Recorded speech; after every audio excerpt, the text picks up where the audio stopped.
O Papa Francisco recebeu em audiência nesta quinta-feira na Sala Paulo VI, no Vaticano, cerca de 1.000 participantes da peregrinação de luteranos e católicos.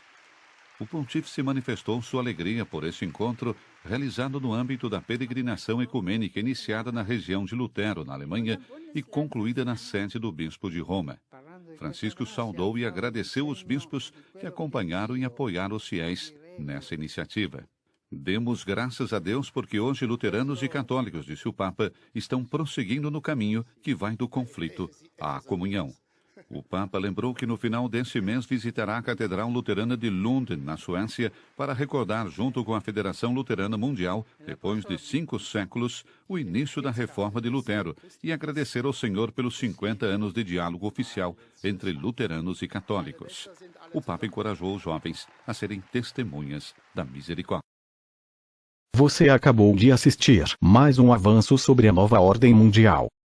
Em 1517 foi o ano da liberdade religiosa conseguido pela reforma de Lutero, e agora no ano 2017, após 500 anos depois, chegará o fim da liberdade religiosa. E novamente o papado conseguirá a supremacia, através do ecumenismo e através do acordo sobre as mudanças do clima. Quando o acordo do clima se tornar lei, virá então o decreto dominical, que é um sinal da besta. E o acordo sobre o clima pode se tornar lei ainda neste ano, segundo o que disse o secretário-geral da ONU. Portanto, provavelmente o ano 2017 será o ano do decreto dominical nos Estados Unidos, e provavelmente no ano 2021 será o ano do decreto dominical mundial. Pois a COP21 sobre as mudanças do clima, já diz tudo COP21, ou seja, em 2021. Em 2021 já é para todos os países do mundo, já está obedecendo o acordo do clima, ou seja, em todos os países no ano 2021 tem que ter o decreto dominical, que é um sinal da besta. Quando sair o decreto dominical mundial, então começa a contagem regressiva dos 1290 dias literais para a porta da graça se fechar. Ver em Daniel capítulo 12 verso 11. Portanto, quem estuda as profecias bíblicas entende que esta união de luteranos com o papado é profético, é o começo do reinado da besta, a volta da Idade Média. Portanto, assim como no passado a separação de Lutero com Roma foi o começo da liberdade religiosa, assim também agora a união dos professos luteranos com Roma será o fim da liberdade religiosa para todos aqueles que não se unirem com o papado. No movimento Ora em Ação nos Estados Unidos, a fim de conseguir para as instituições e usos da Igreja o apoio do Estado, os protestantes estão a seguir as pegadas dos romanistas.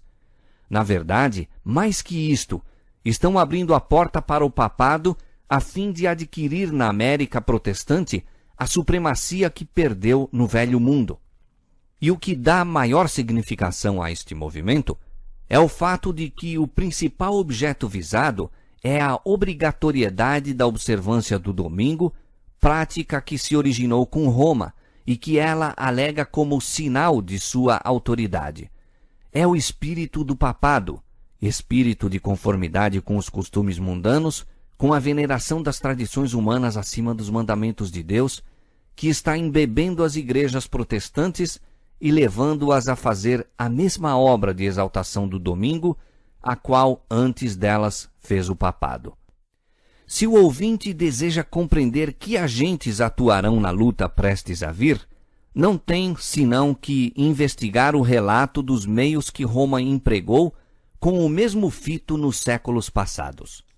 Se quiser saber como romanistas e protestantes unidos tratarão os que rejeitarem seus dogmas, veja o espírito que Roma manifestou em relação ao sábado e seus defensores.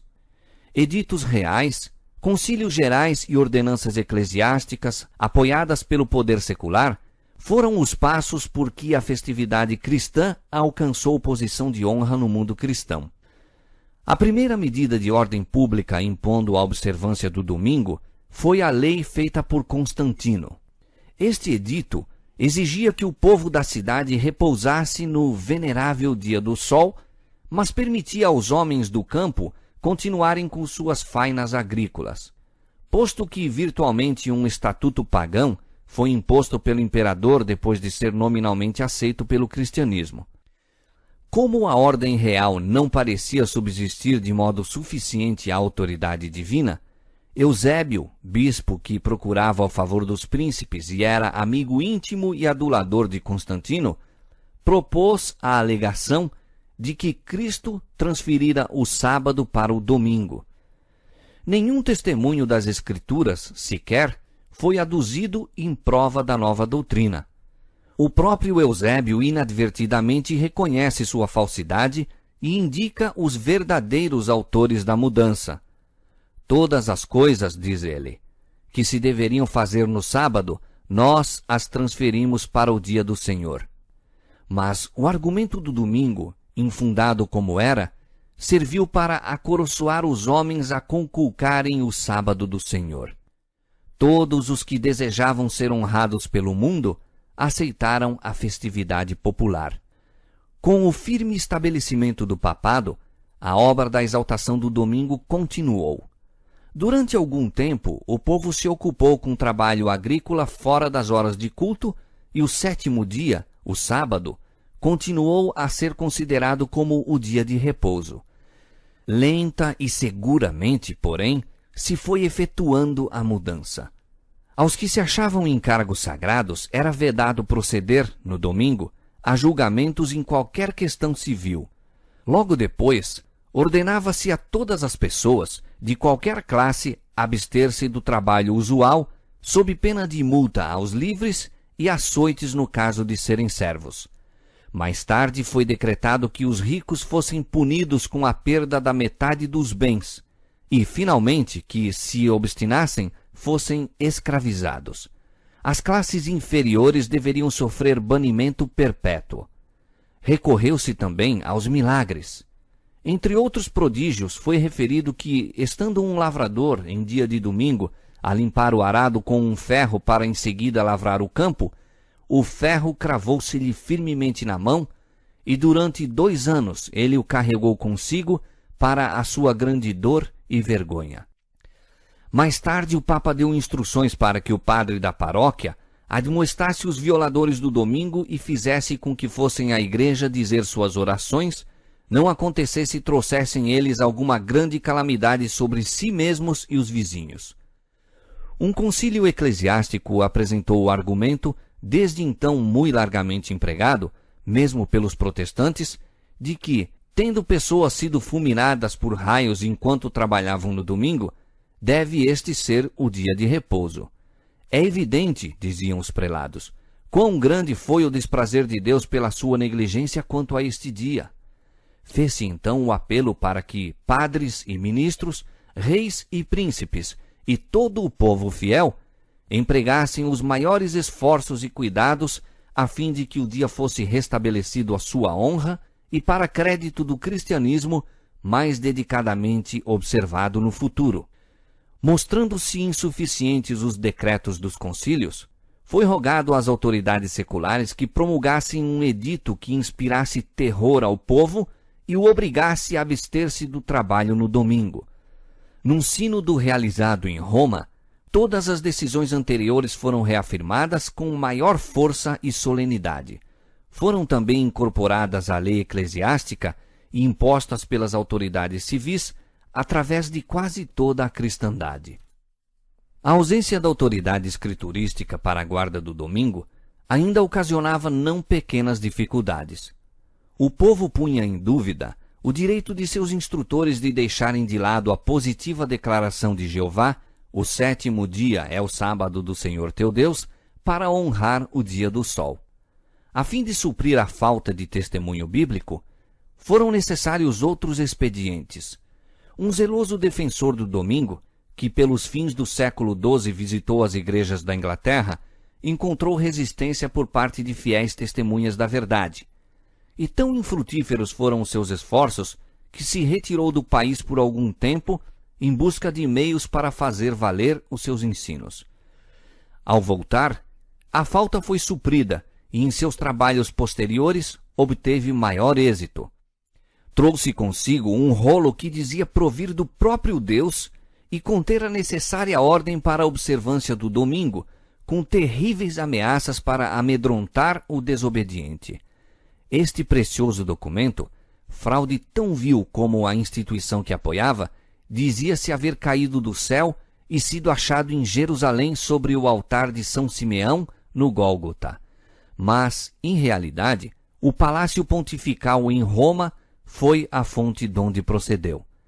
Fraudes e falsificações para promover o poderio e prosperidade da Igreja têm sido em todos os séculos consideradas lícitas pela hierarquia papal. O rolo proibia o trabalho desde a hora nona, 3 horas da tarde, do sábado, até ao nascer do sol da segunda-feira, e declarava-se ser a sua autoridade confirmada por muitos milagres. Referia-se que pessoas que trabalharam além da hora indicada foram atacadas de paralisia.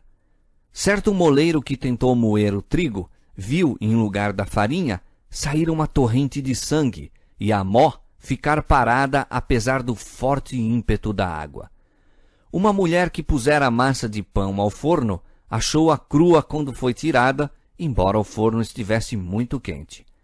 Outra que tinha a massa preparada para cozer a hora nona, mas resolvera deixá-la de lado até segunda-feira, encontrou-a no dia seguinte transformada em pães e estava cozida pelo poder divino. Um homem que cozeu o pão depois da hora nona no sábado, achou ao parti-lo na manhã seguinte que do mesmo saía sangue. Por meio de tais invencionices absurdas e supersticiosas, esforçaram-se os defensores do domingo por estabelecer a santidade deste. Na Escócia, assim como na Inglaterra, conseguiu-se consideração maior pelo domingo, unindo-se-lhe uma parte do antigo sábado. Mas o tempo que se exigia fosse santificado variava. Um edito do rei da Escócia declarou que se deveria considerar santo desde o meio-dia de sábado e que ninguém, desde aquela hora até segunda-feira de manhã, deveria ocupar-se em trabalhos seculares. Mas, apesar de todos os esforços para estabelecer a santidade do domingo, os próprios romanistas publicamente confessavam a autoridade divina do sábado e a origem humana da instituição pela qual foi ele suplantado. No século XVI, um concílio papal declarou francamente: lembrem-se todos os cristãos de que o 7º dia foi consagrado por Deus, recebido e observado não somente pelos judeus, mas por todos os outros que pretendiam adorar a Deus, embora nós, os cristãos, tenhamos mudado o seu sábado para o dia do Senhor, domingo. Os que estavam a se intrometer com a lei divina não ignoravam o caráter de sua obra. Achavam-se deliberadamente colocando-se acima de Deus. Exemplo notável da política de Roma para com os que dela discordavam foi dado na longa e sanguinolenta perseguição dos valdenses, alguns dos quais eram observadores do sábado. Outros sofreram de modo semelhante pela sua fidelidade para com o 4º mandamento. A história das igrejas da Etiópia é especialmente significativa. Em meio das trevas da Idade Média, os cristãos da África Central foram perdidos de vista e esquecidos pelo mundo, e durante muitos séculos gozaram liberdade no exercício de sua fé. Mas, finalmente, Roma soube de sua existência e o imperador da Abissínia foi logo induzido a reconhecer o Papa como vigário de Cristo. Seguiram-se outras concessões. Foi promulgado um edito proibindo a observância do sábado sob as mais severas penas. Mas a tirania papal se tornou logo um jugo tão amargo que os abissínios resolveram sacudi-lo de seu pescoço. Depois de luta terrível, os romanistas foram banidos de seus domínios, restabelecendo-se a antiga fé. As igrejas regozijaram-se com a liberdade e jamais olvidaram a lição que aprenderam concernente aos enganos, fanatismo e poder despótico de Roma. Estavam contentes por permanecerem dentro de seu reino solitário, desconhecidos para o resto da cristandade. As igrejas da África observavam o sábado como este fora guardado pela igreja papal antes de sua completa apostasia. Enquanto guardavam o 7º dia em obediência ao mandamento de Deus, abstinham-se de trabalhar no domingo em conformidade com o costume da igreja. Obtendo poder supremo, Roma pisou sobre o sábado do Senhor para exaltar o seu próprio, mas as igrejas da África, ocultas quase durante 1000 anos, não participaram desta apostasia. Quando postas sob o domínio de Roma, foram obrigadas a deixar de lado o verdadeiro sábado e exaltar o falso. Porém, mal readquiriram a independência, voltaram a obedecer ao quarto mandamento. Estes relatos do passado revelam claramente a inimizade de Roma para com o sábado legítimo e seus defensores e os meios que emprega para honrar a instituição por ela criada. A palavra de Deus ensina que estas cenas devem repetir-se quando os católicos romanos e protestantes se unirem para a exaltação do domingo. A profecia do capítulo 13 do Apocalipse declara que o poder representado pela besta de cornos semelhantes aos do cordeiro fará com que a terra e os que nela habitam adorem o papado, ali simbolizado pela besta semelhante ao leopardo. A besta de 2 cornos dirá também aos que habitam na terra que façam uma imagem à besta, e ainda mais, mandará a todos, pequenos e grandes, ricos e pobres, livres e servos, que recebam o sinal da besta. Apocalipse capítulo 13, versos 11 a 16. Mostrou-se que os Estados Unidos são o poder representado pela besta de cornos semelhantes aos do cordeiro, e que esta profecia se cumprirá quando aquela nação impuser a observância do domingo, que Roma alega ser um reconhecimento especial de sua supremacia. Mas nesta homenagem ao papado, os Estados Unidos não estarão sós. A influência de Roma nos países que uma vez já lhe reconheceram o domínio está ainda longe de ser destruída. E a profecia prevê uma restauração de seu poder. Vi uma de suas cabeças como ferida de morte, e a sua chaga mortal foi curada, e toda a terra se maravilhou após a besta. Apocalipse capítulo 13, verso 13. A inflição da chaga mortal indica a queda do papado em 1798. Depois disto, diz o profeta, a sua chaga mortal foi curada, e toda a terra se maravilhou após a besta. Paulo declara expressamente que o homem do pecado perdurará até ao segundo advento. 2 Tessalonicenses 2, 8. Até mesmo ao final do tempo, prosseguirá com a sua obra de engano. E diz o escritor do Apocalipse, referindo-se também ao papado: adoraram-na todos os que habitam sobre a terra, esses cujos nomes não estão escritos no livro da vida. Apocalipse 13, 8. Tanto no Velho como no Novo Mundo, o papado receberá homenagem pela honra prestada à instituição do domingo, que repousa unicamente na autoridade da Igreja de Roma. Durante mais de meio século, investigadores das profecias nos Estados Unidos têm apresentado ao mundo este testemunho. Nos acontecimentos que ora estão a ocorrer, percebe-se rápido progresso no sentido do cumprimento da profecia. Com os ensinadores protestantes, há a mesma pretensão de autoridade divina para a guarda do domingo e a mesma falta de provas bíblicas que há com os chefes papais que forjaram os milagres para suprir a falta do mandamento de Deus. A asserção de que os juízos divinos caem sobre os homens por motivo de violarem o repouso dominical será repetida. Já se ouvem vozes neste sentido, e o movimento para impor a observância do domingo está rapidamente ganhando terreno. A sagacidade e a astúcia da Igreja de Roma são surpreendentes. Ela sabe ler o futuro, aguarda o seu tempo, vendo que as igrejas protestantes lhe estão prestando homenagem com o aceitar do falso sábado, e se preparam para impô-lo pelos mesmos meios que ela própria empregou em tempos passados. Os que rejeitam a luz da verdade procurarão ainda o auxílio deste poder, que a si mesmo se intitula infalível, a fim de exaltarem uma instituição que com ele se originou. Quão prontamente virá esse poder em auxílio dos protestantes nesta obra, não é difícil imaginar. Quem compreende melhor do que os dirigentes papais como tratar com os que são desobedientes à Igreja? A Igreja Católica Romana, com todas as suas ramificações pelo mundo inteiro, forma vasta organização dirigida da Sé Papal e destinada a servir aos interesses desta. Seus milhões de adeptos em todos os países do globo são instruídos a se manterem sob obrigação de obedecer ao Papa. Qualquer que seja a sua nacionalidade ou governo, devem considerar a autoridade da Igreja acima de qualquer outra autoridade. Ainda que façam juramento prometendo lealdade ao Estado, por trás disto, todavia, jaz o voto de obediência a Roma, absolvendo-os de toda obrigação contrária aos interesses dela.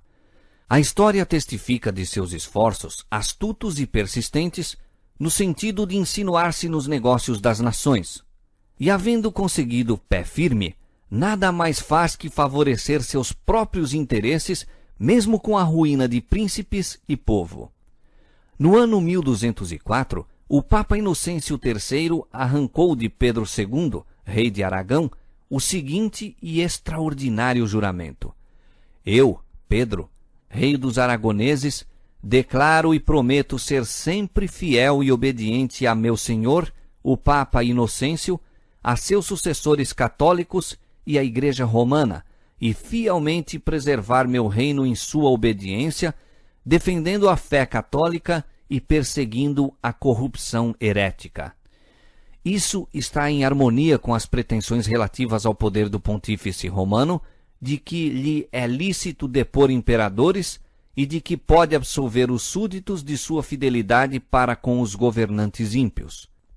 E convém lembrar, Roma jacta-se de que nunca muda.